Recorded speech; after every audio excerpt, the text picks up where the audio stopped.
Hey, what up, everybody? This is Stevie Breach coming to you. Lots of talk about Daniel Bryan returning back to WWE sooner than later.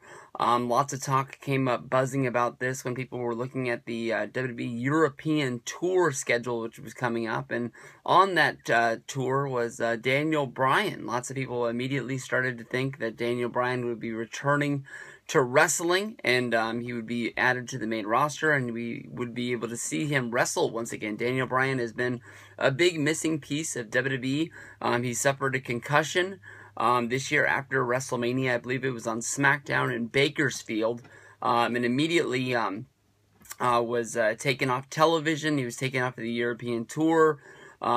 Soon he was forced to strip the Intercontinental Championship, and although he's done lots of radio interviews saying that he is personally cleared to return to action from his own personal doctor, WWE's own personal medical staff has not been able to clear Daniel Bryan yet. Lots of talks about Daniel Bryan sort of being held back for the reason of a lot of the past former wrestlers are filing a lawsuit against WWE, trying to get money, saying that they were not warned about long-term effects of concussions. And back in the 80s, during the days of wrestling, when you would wrestle 7 to 8 times a week, being on the road for over 60 days in a row without getting time off, these wrestlers were just told to go out there, get in the ring, and put on a show because there was a show to do. And without the wrestler, there's that old school mentality. If you're booked for the show, you get in there and you do what you're supposed to do. Now these guys are saying that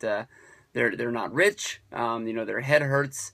Some guys are saying that they go basically crazy. Some people are saying that they have mind issues where they forget where they are, or who they are, or things are going. And they say these are reasons because when you receive a concussion, it's a lifetime sort of bruise on your brain that never goes away. And some people say that that piece of your brain is never able to be used again. Former wrestlers like Bret Hart, former football players like Steve Young have been forced to retire due to these concussion issues.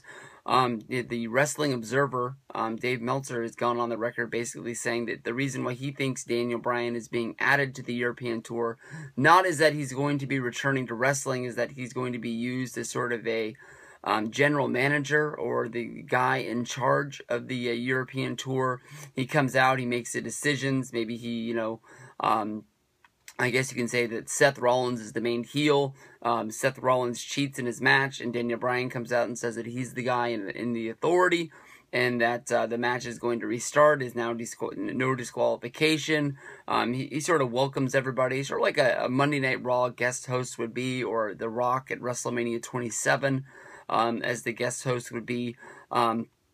Honestly, in my opinion, I don't think Daniel Bryan is ever going to wrestle again. It reminds me a lot about Bret Hart and the things that he went through after his concussion when he got kicked in the head by Goldberg.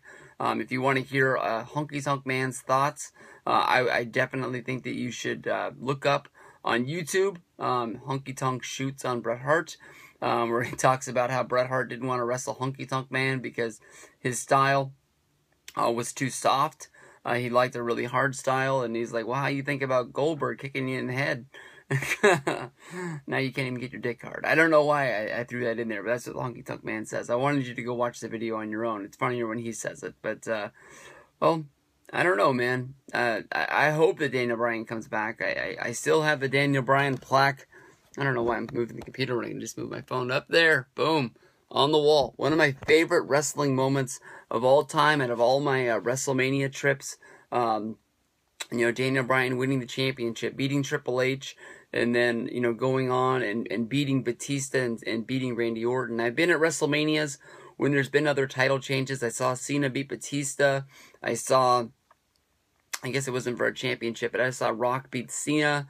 I saw Seth Rollins beat Brock Lesnar, but never have I ever been at a show that when somebody won the championship, it actually felt like I was at Game 7 of the World Series, and, something really, really big happened. I've always gone home happy from WrestleMania, thinking I got my money's worth, and wanting, to go next year. I spent last night talking to Ravi, and we were on Skype, and we were talking about the buzz for WrestleMania, and it was coming up, and we were really starting to feel it, and, You know, WrestleMania 30 with Daniel Bryan winning the championship. That's definitely one of the moments that really pushes me on. That, you know, sometimes I think that 32 might be my last one, but then I'm starting to look at things, you know, in Minnesota that I might want to do while I'm there. And I'm like, if you're not thinking about going, Steve, why are you looking this up? So, we'll see. We'll see. Daniel Bryan, European tour. Maybe he's returning, but I don't think he is. See you later, bud.